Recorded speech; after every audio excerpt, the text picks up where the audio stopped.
Hello students, we are starting introduction of electrical terms. We are starting with charge. Charge electrical engineering की सबसे basic terms है, या इसे ऐसा भी बोला जा सकता है कि इलेक्ट्रिकल इंजीनियरिंग का ओरिजिन चार्ज है। चार्ज इलेक्ट्रिकल इंजीनियरिंग की इनिशियल टर्म है या प्रारंभिक टर्म है। क्वेश्चन अराइज होता है कि what is charge. Charge start करने से पहले मैं बताना चाहता हूँ, मानते हैं कि यह रेड पेन से ड्रॉ की गई लाइन इलेक्ट्रिकल फील्ड को इंडिकेट कर रही है और ग्रीन पेन से ड्रॉ की गई लाइन मैग्नेटिक फील्ड को एक्सप्रेस कर रही है। यह इलेक्ट्रिक फील्ड चार्ज से प्रोड्यूस होता है, स्टैटिक चार्ज से प्रोड्यूस होता है, और यह मैग्नेटिक फील्ड मैग्नेट से प्रोड्यूस होता है। आप यहाँ देखिए, इलेक्ट्रिक फील्ड और मैग्नेटिक फील्ड को यहाँ मर्ज कर दिया गया है, मिला दिया गया है। इसलिए इलेक्ट्रिक फील्ड और मैग्नेटिक फील्ड के कॉम्बिनेशन को क्या कहा जाएगा? Electromagnetic field. अब रिटर्न अपने क्वेश्चन पर आते हैं कि व्हाट इज चार्ज। बहुत ही सिंपल है, ऐसा पार्टिकल जो इलेक्ट्रोमैग्नेटिक फील्ड में फोर्स का एक्सपीरियंस करे वही चार्ज है। तो बहुत सिंपल डेफिनेशन हो गई हमारी यहाँ पर। The particle which experience force in electromagnetic field called charge. इसे Q से एक्सप्रेस किया जाता है और इसकी यूनिट कूलम होती है। चार्ज भी दो प्रकार के होते हैं, पॉजिटिव चार्ज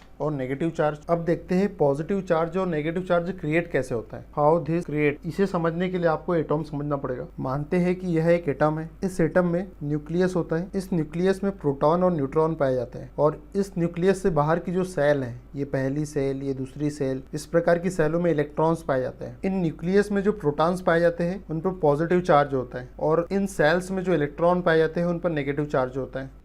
और न्यूक्लियस में पाए जाने वाले न्यूट्रॉन पर कोई भी चार्ज नहीं होता है, ये कम्प्लीटली न्यूट्रल होता है। एक प्रोटॉन पर प्लस 1.6 इंटू 10 की पावर -19 कूलम का चार्ज होता है, और एक इलेक्ट्रॉन पर -1.6 इंटू 10 की पावर -19 कूलम का चार्ज होता है। मीन्स दोनों पर इक्वल चार्ज होता है, लेकिन दोनों की पोलरिटी अपोजिट होती है। एक पे पॉजिटिव चार्ज होता है, एक पे नेगेटिव चार्ज होता है। किसी भी एटॉम में प्रोटॉन की क्वांटिटी और इलेक्ट्रॉन की क्वांटिटी इक्वल होती है। In any atom number of proton equal to number of electrons. या इसे ऐसा भी बोल सकते हैं, किसी भी एटॉम में number of positive charge equal to number of negative charge. जब नंबर ऑफ पॉजिटिव चार्ज और नंबर ऑफ नेगेटिव चार्ज दोनों इक्वल होगी, तब एटॉम का नेचर कैसा होगा? न्यूट्रल। एटॉम न्यूट्रल है। तब पॉजिटिव चार्ज और नेगेटिव चार्ज कैसे क्रिएट होता है, वही समझाने के लिए मैंने आपको एटॉम को एक्सप्लेन किया है। मैं आपको इतना डिटेल में इसलिए पढ़ा रहा हूँ क्योंकि हम स्टार्टिंग कर रहे हैं इलेक्ट्रिकल इंजीनियरिंग की, तो उसका बेस स्ट्रांग होना चाहिए हमारा। जैसे कॉम्पिटिशन एग्जाम का लेवल दिन पर दिन बढ़ते जा रहा है, इसलिए हमें नॉलेज भी उसके अकॉर्डिंग ही होना चाहिए। एग्जाम में कोई भी क्वेश्चन आए, हमसे छूटना नहीं चाहिए। इसलिए मैं आपको इतना डिटेल में समझा रहा हूँ, ताकि कोई भी क्वेश्चन एग्जाम में आए, विन आपकी होना चाहिए। पॉजिटिव चार्ज और नेगेटिव चार्ज को एक्सप्लेन करने के लिए दो सिमिलर एटम लेते हैं, बस उनके नाम अलग अलग रख देते हैं। एक का नाम ए रखते हैं, एक का नाम बी है। दोनों सिमिलर है।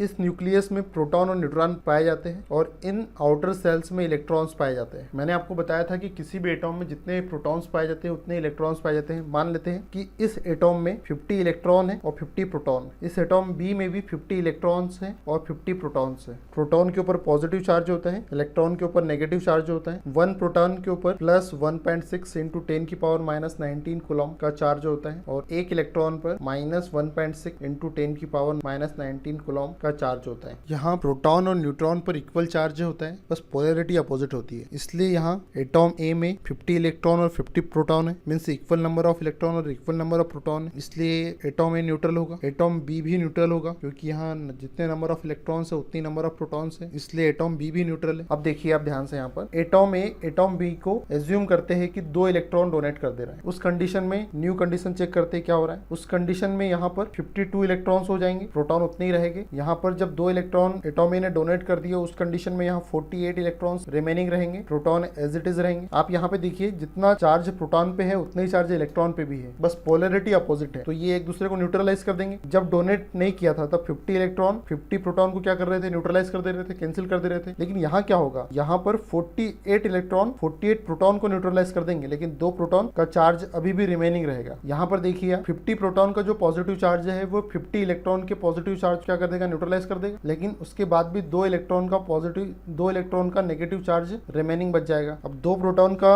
चार्ज रिमेनिंग है, इट मीन्स इस पर पॉजिटिव चार्ज रहेगा, क्योंकि प्रोटॉन पे पॉजिटिव चार्ज होता है। यहाँ 2 इलेक्ट्रॉन का चार्ज रिमेनिंग है, मीन्स यहाँ नेगेटिव चार्ज होगा, क्योंकि इलेक्ट्रॉन का चार्ज कैसा होता है? नेगेटिव होता है। इस प्रकार से पॉजिटिव चार्ज और नेगेटिव चार्ज क्रिएट होते हैं। क्या समझ में आया? जिस एटॉम ने इलेक्ट्रॉन डोनेट कर दिया उसके ऊपर पॉजिटिव चार्ज आ गया, जिस एटॉम ने इलेक्ट्रॉन एक्सेप्ट किया उसके ऊपर नेगेटिव चार्ज आ गया। मैं इसे ऐसे याद रखता हूँ कि जो डोनेट करता है वो हमेशा बड़ा होता है, ग्रेट होता है, और जो एक्सेप्ट करता है वो ग्रेट नहीं होता है, इसलिए उसके ऊपर नेगेटिव चार्ज। मैं ऐसे याद रखता हूँ और मैंने इसका ओरिजिनल रीजन भी आपको यहाँ समझा दिया। पॉजिटिव चार्ज और नेगेटिव चार्ज की प्रॉपर्टी देखते हैं। आपको यहाँ पॉजिटिव चार्ज दिख रहा है, यहाँ आपको नेगेटिव चार्ज दिख रहा है। पॉजिटिव चार्ज अपने अंदर से इनविजिबल रेज निकालता है, मीन्स ऐसी रेस निकालता है जो आपको दिखाई नहीं देती है। Negative charge in positive charge से निकलने वाली इनविजिबल रेस को एक्सेप्ट करता है। देखिए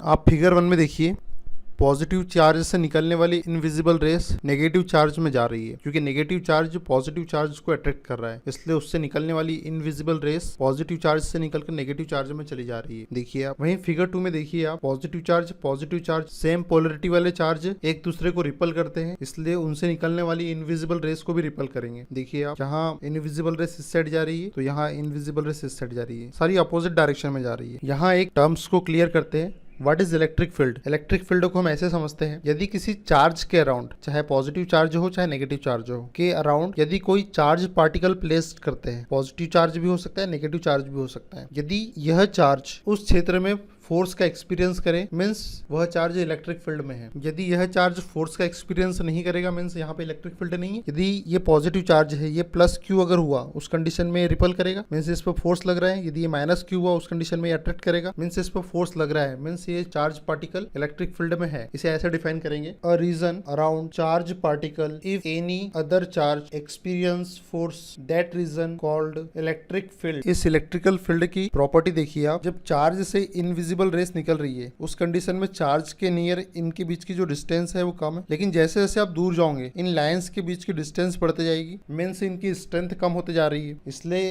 कह सकते हैं कि चार्ज के पास में इलेक्ट्रिक फील्ड की स्ट्रेंथ ज्यादा होती है और चार्ज से दूर जाने पर इलेक्ट्रिक फील्ड की स्ट्रेंथ कम होती जाती है। चार्ज से निकलने वाली या चार्ज के अंदर जाने वाली इन लाइंस को इलेक्ट्रिक फ्लक्स लाइंस कहा जाता है। इलेक्ट्रिक फ्लक्स लाइन की पहली प्रॉपर्टी है कि इलेक्ट्रिक फ्लक्स लाइन कभी भी एक दूसरे को काटती नहीं है। देखिए आप, कोई भी लाइन किसी दूसरी लाइन को काट नहीं रही है, सारी अलग अलग है। अगर बाय चांस अगर दो इलेक्ट्रिक फ्लक्स लाइन एक दूसरे को काटे, वैसे तो काटती नहीं है, अगर काटे तो फिर क्या होगा? जैसे पर्टिकुलर मानते हैं कि ये लाइन एक दूसरे को काट रही है, अगर ऐसा हो रहा है मीन्स इलेक्ट्रिक फ्लक्स इधर भी जा रहा है और इलेक्ट्रिक फ्लक्स इधर भी जा रहा है, मीन्स एक ही पॉइंट पे दो इलेक्ट्रिक फील्ड की डायरेक्शन हो जाएगी, जो कि होता ही नहीं है। इसलिए फर्स्ट प्रॉपर्टी है कि इलेक्ट्रिक फ्लक्स लाइन कभी भी एक दूसरे को काटती नहीं है। इलेक्ट्रिक फ्लक्स लाइन की दूसरी प्रॉपर्टी है, यदि ये किसी कंडक्टर को कट करे या फिर ये किसी कंडक्टर से होकर पास हो, उस कंडीशन में इस कंडक्टर के अंदर इलेक्ट्रिक फील्ड जीरो होगा, जो कुछ होगा वो एक्सटर्नली बाहर की ओर होगा, सरफेस पर होगा, अंदर इलेक्ट्रिक फील्ड जीरो होगा। यही सेकंड प्रॉपर्टी है। मैंने आपको एक कॉन्सेप्ट बताया था, नेगेटिव चार्ज तब क्रिएट होता है जब कोई इलेक्ट्रॉन को एक्सेप्ट करता है, और पॉजिटिव चार्ज तब क्रिएट होता है जब इलेक्ट्रॉन डोनेट करता है। जब इलेक्ट्रॉन